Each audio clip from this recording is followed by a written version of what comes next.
प्रेम से बोलिए सदगुरु साहिब जी की जय हो। सतनाम साहिब। हे साहिब, आपका अनंत अनंत शुक्रिया, अनंत अनंत आभार। साहिब जी आपकी सर्वदा ही जय जयकार।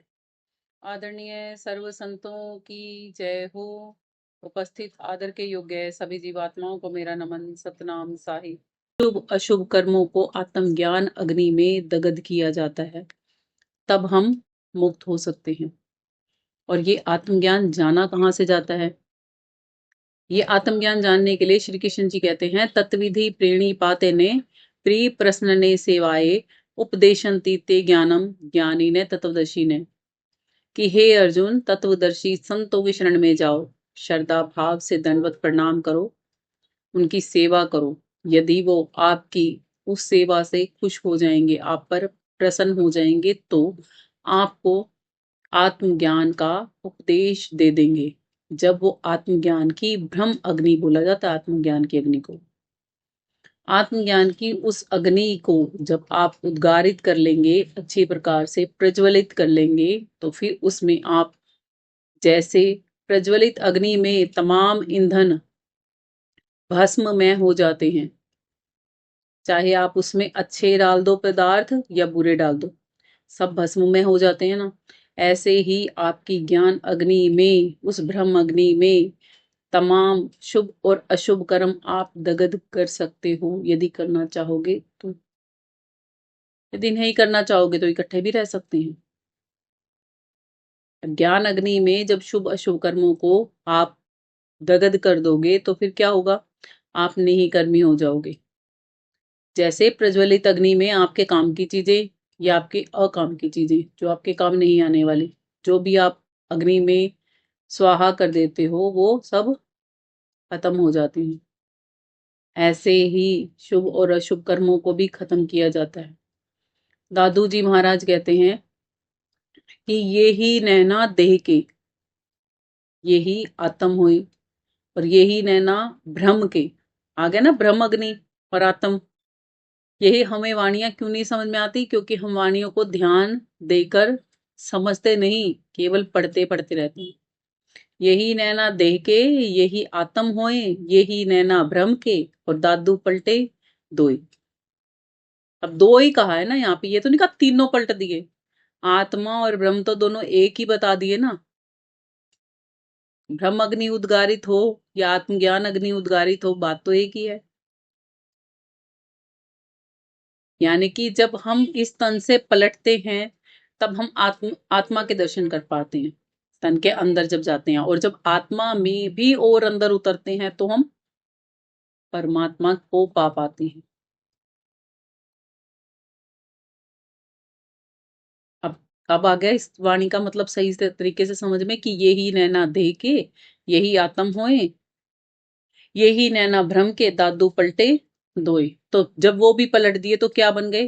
पार ब्रह्म परमेश्वर में मिलने को रेडी हो गए, तैयार हो गए। सूरज शब्द योग जो है ना, वो बहुत सरल होने के बाद भी समझ में आने में बहुत कठिन है। क्योंकि हम समझना नहीं चाहते किसी चीज को। हम सोचते हैं कि पक्की पकाई खीर हमें खाने को मिल जाए, पकानी ना पड़े।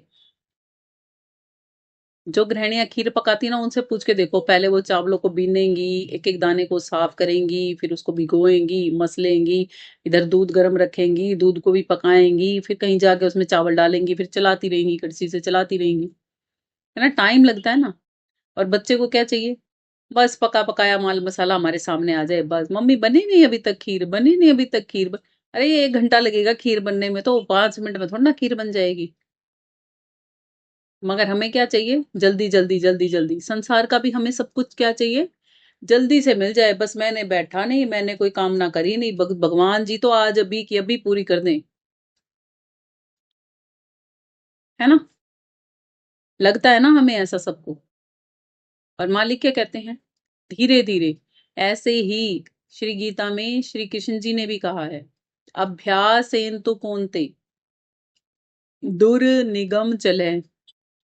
ये मन जो है ना, अभ्यास से कंट्रोल में आता है।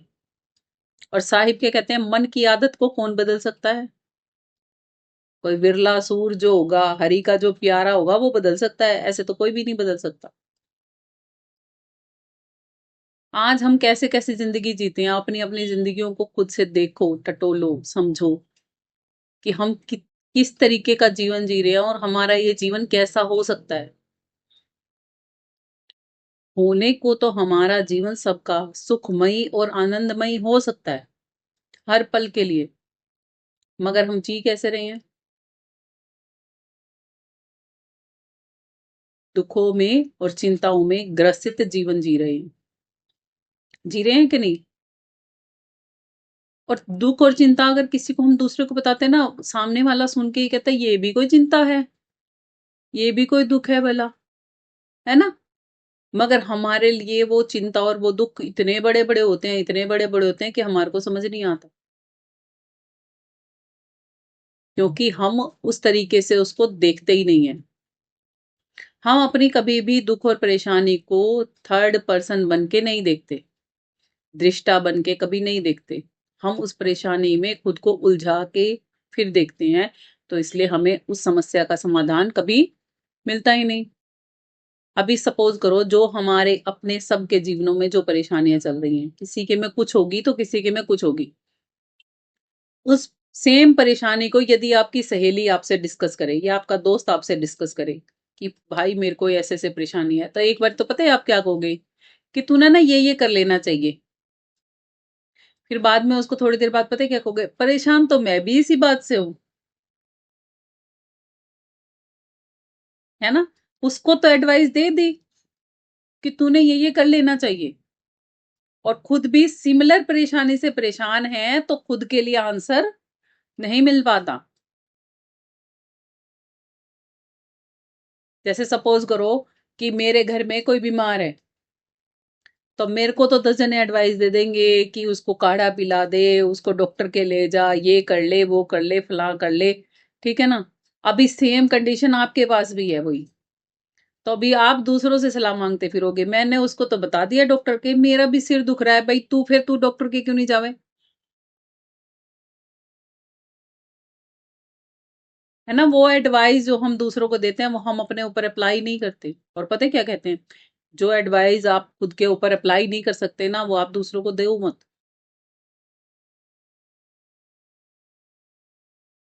हम हमेशा ही ऐसा करते हैं। हम जो भी किसी को जवाब देते हैं वो अपनी अकॉर्डिंग टू देते हैं कि हम इस परिस्थिति में होंगे तो हम ये कर सकते हैं। मगर बहुत से लोग तो जवाब भी ऐसा देते हैं कि वो उस परिस्थिति का सामना उस तरीके से खुद करना भी नहीं चाहते, सामने वाले से उम्मीद ये रखते हैं कि वो वैसा करे। इसलिए साहिब स्पष्ट तौर पे कहते हैं कि कोई बदलेंगे हरिजन सूर मन की आदत, सभी कोई नहीं बदल सकते,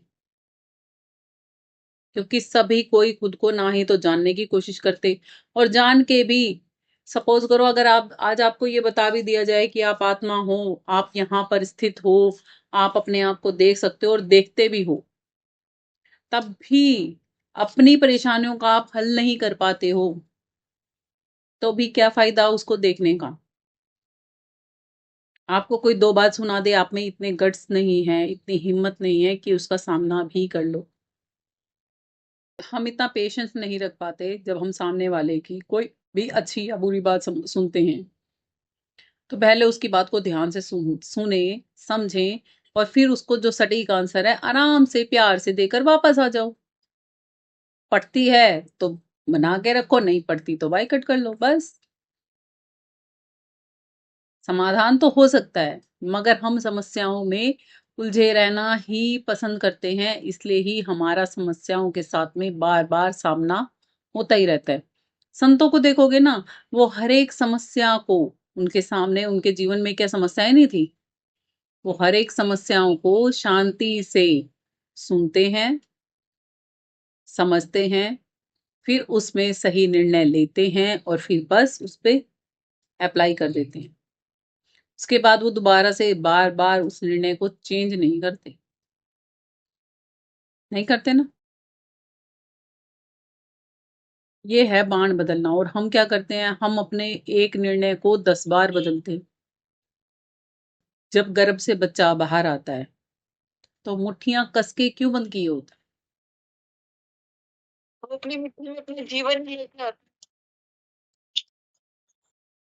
जिसके बाजू नहीं होते, जैसे आंटी ने जवाब दे रखा था कि श्वासों की पूंजी लेके आता है, जिसके मुट्ठी नहीं होती, सुनना एक मिनट, जिसके मुट्ठी नहीं होती क्या वो श्वासें नहीं लेता? वो भी लेता है। ये मुट्ठी किस चीज का प्रतीक है? उस गर्भ में से निकलने वाले बच्चे के लिए ये मुट्ठी किस चीज का प्रतीक है? क्या डेडिकेट करती हैं ये मुट्ठियां? क्यों हर एक बंदे की, हर एक बच्चे की बंद होती हैं? जितने भी गर्भ से बच्चे पैदा होते हैं सबकी मुट्ठियां बंद होती हैं, किसी के ऐसे खुले नहीं होते हाथ। क्यों?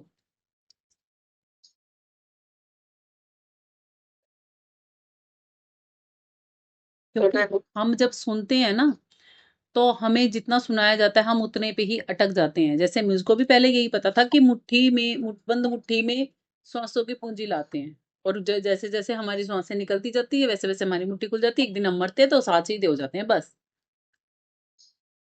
है ना? मगर नहीं, ये सत्य नहीं, ये पूर्ण सत्य नहीं। पूर्ण सत्य भी जानना चाहिए। जानकारी होना और पूरा ज्ञान होने में जितना फर्क होता है ना, ऐसे ही पूर्ण सत्य में और अधूरे ज्ञान में भी फर्क होता है। अधूरा ज्ञान तो खतराए जान, और पूरा ज्ञान बना देगा विद्वान। है ना दोनों में फर्क? वैद हकीम को क्यों कहा जाता है नीम हकीम खतराए जान? क्योंकि उनको ज्ञान की प्रॉपर जानकारी नहीं होती। है ना?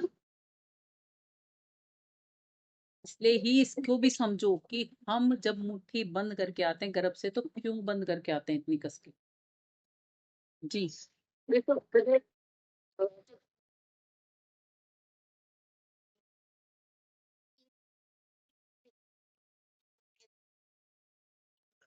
इसका मतलब मुट्ठी तो सबके होगी ही नहीं। तो मुट्ठी में हम सांसों की पूंजी लेके आते हैं और जाते वक्त खत्म करके हाथ उगाड़ के चले जाते हैं। होगी दूसरी ही बात से ये मतलब नहीं है, यहाँ पे समझो बात कि गर्भ तो में से जब बच्चा आया है तो मुट्ठी बंद है, तो उसकी श्वास हम नाक से क्यों ले रहे हैं? मुट्ठी से श्वास लेंगे फिर तो। दूसरी बात ये भी है कि ये पांचों तत्वों का भी प्रतीक है। हमारे पांचों तत्व हैं। पांचों तत्व इकट्ठे होकर हमारा शरीर बना है, तो पांचों तत्वों का भी एक साइंटिफिक बात भी है मुट्ठी बंद होने के बीच में। क्योंकि बच्चा जो होता है एक झिल्ली के अंदर होता है। वो झिल्ली अगर उसमें जरा सा भी खरोंच आ गई तो बच्चा मर जाएगा। तो ये मुट्ठी बंद होने के कारण उसके नाखून नहीं लगते। नाखून नहीं लगेंगे तो वो पैरों बचाव में रहता है। नाखून नहीं होते? पैरों के नाखून होते हैं, लेकिन वो ऐसे मुड़े होते हैं, सीधे नहीं होते। चलो, समझे? ठीक।